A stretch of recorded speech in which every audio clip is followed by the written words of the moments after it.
Hi everyone, Anthony Fantano here, the internet's busiest music nerd, and it's time for a review of the new SZA record, Z.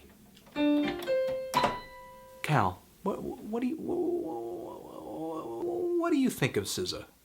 I fuck with her. She got vocals and she look pretty as hell. Everything is the same. Nothing at all is different, right? Nothing is completely different. Everything is as it should be. That's right. Also, before we go into this review, I want to say that the views expressed in this review are my own, and not Cakes Chuchesta's.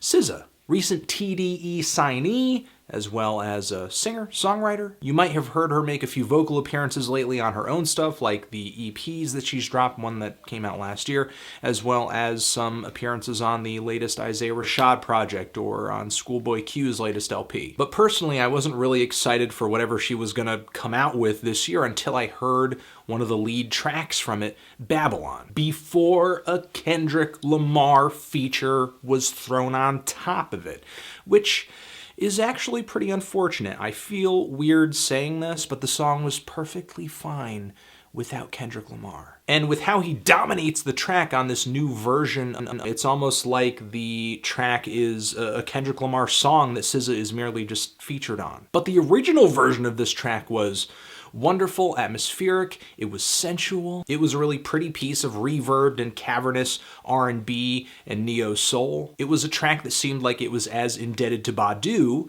as it was to Bjork. SZA's vocals felt dramatic, they felt weary on this track. I love some of the lyrics on this thing too, like bring the thorny crown, crucify me. I also love the way the lumbering beat on this track moved. It felt trap influenced, but yet some of the heavy grooves felt like they could have come out of a dubstep track or something. But at least that influence felt very, very, very subtle. Didn't overtake the track or anything like that. It was just a great song. The last thing it needed was a rap verse, even from a good rapper. So with my favorite track on this LP, before I even listened to this LP, being completely gutted and mortally wounded, I was kind of worried as to how I would manage to enjoy the rest of this record. I was wondering how the rest of this LP would fare, and not well, I don't think. In my opinion, SZA was totally bold on the song Babylon, and I think it's the opposite on the rest of this thing. The opener, You Are, maybe the sleepiest start to a record I've heard this year, a song that is way too hypnotized by its own slow pace and atmosphere to come together with a memorable tune. This song to me isn't really much more than a vibe or a feeling or the semblance of a song.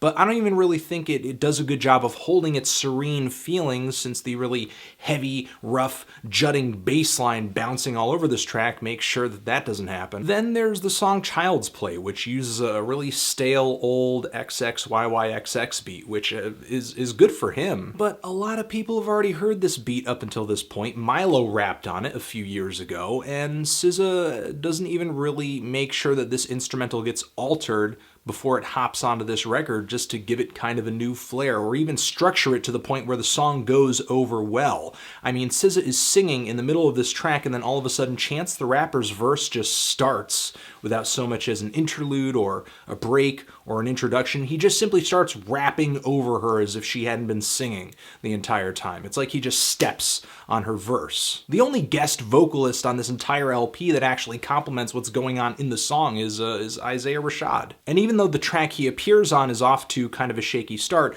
once it settles into the moment where he is featured, it really smooths out into a very pretty, breathy voice duet. I love the chilly synthesizers on this track. I love the Forrest Gump reference that runs through as they are singing together. And the beat on this thing, and the bass line on this thing. It feels like I'm listening to an old Portishead track or something, but with a much stronger R&B influence. And I think this track, this song, this emulation goes over really well. However, there are other spots on here that sound similar to other things, but aren't quite as interesting. There's the song Julia, which is an 80s tinged piece of synthesizer pop where SZA's vocals and the melody of the track are incredibly nondescript. The nostalgic tone of the instrumentation is really the most memorable thing about it. And then there's the song Sweet November, where I don't really mind the vocals, but The instrumental on this thing is is so shoddy and so badly pulled together. It's nearly unlistenable. At least to me, it's just a really bad piece of recreated soul nostalgia where the guitars are just irritatingly loose and amateurish. I mean, listening to the guitars on this track actually reminded me of an old MF Doom line, "Don't touch the mic like there's AIDS on it." Like, don't be afraid to handle the mic, rap on the mic. To me, the guitar playing on this track is essentially playing the guitar like there's AIDS on it. There are a few tracks on this thing that really stand out to me as being likable though, like the song HIIIJACK, which to me has a lot of the characteristics that the original version of Babylon used to. The emotive vocals, the atmospheric production. It feels like an R&B slow jam, but it's so much more futuristic. There's a lovely chorus. I love the way synths pop in toward the end of the track and really change up the mood and the vibe of the song. It's not the most original track I've heard in this more modern shade of R&B music, but it does reach a level of quality that I wish the low points of this record did. But outside of that, I just feel either underwhelmed or just incredibly displeased by nearly every other song on this thing. I mean, the song Shattered Ring, what is going on with the instrumental on this track with the twangy guitar and the heavy beat? It feels like it would have been a better fit for like a Lana Del Rey song. And with all the massive walls of synths in this track, I feel like SZA's very breathy vocals don't go over too well, and she is just merely buried under all of it. Sometimes I feel like there's more focus on the bells and the whistles and the perceived epicness of the instrumentals than there is on just coming out with a good song, which I thought is what I was going to get given how great the track Babylon was originally. But I just don't know. I just stare at this album and I just think, what happened? With the guests and the TDE affiliation and the good songs that I heard previously, the fact that I know that she can sing, and on top of all of that, the quality of production this project could have had, I really feel like Z should have been a layup, but instead it was just like a massive brick. Outside of a few songs, a vast majority of this project is just uninteresting. From the tracks where SZA's vocal performances really lack conviction and emotion, to a lot of the moments where the songs are just underwhelming and just not that distinct, to the other moments where the instrumentals are incredibly lacking in terms of good sounds or just fresh ideas. I'm feeling a strong 4 to a light 5 on this thing. Transition, if you've given this LP a listen, what did you think of it? Did you love it? Did you hate it? Why? What do you think I should review next? And that's it. Anthony Fantano, SZA, forever.